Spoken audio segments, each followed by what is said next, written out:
What's up, everyone? Welcome to the Power Play with CJ. Trying to focus in on the Florida Panthers, giving Vince Trocheck a nice 6-year extension as their summer of spending continues.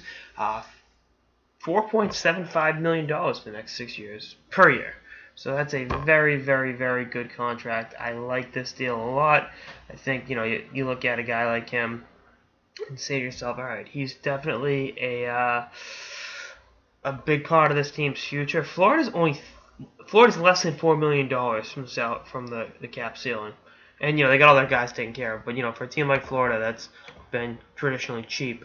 The fact that they're going out there, they're showing external guys the money. I mean, you look at what they've done this summer in free agency.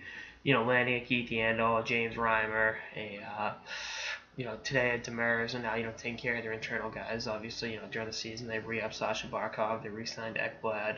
You know, yesterday, and then today taking care of Trocheck. They're showing that they're serious about building a winner in South Florida. That's why when Brian Campbell turned down the contract the Panthers offered him, to take a lot less to go to Chicago, people were like, oh, it speaks volumes about how he's not confident in the direction that the Panthers organization is going. But I think that's bullshit because I think Campbell wanted to go back to Chicago all along, and this team is on the right path. And I know there were some questions when they had that little front office shakeup a couple months ago, but the ownership group wants to win. They're willing to spend the money. They want to take care of their own players, and for the first time so pretty much since Pavel Bure, was traded, this is a place that people want to play in. They're not just going down there because it's sunshine and golf courses and the beach. This is a winning team. And you look at Trocheck, 53 points in 76 games last year. I thought he was very, very critical to Florida. And I think if he played the whole series against the Islanders, I know we got tripped. That should have been a penalty. So two things about him in that series. But I think they win that series. I think they beat the Islanders and they move on in the playoffs. So he's been an integral part of the Panthers' success since he got on the scene.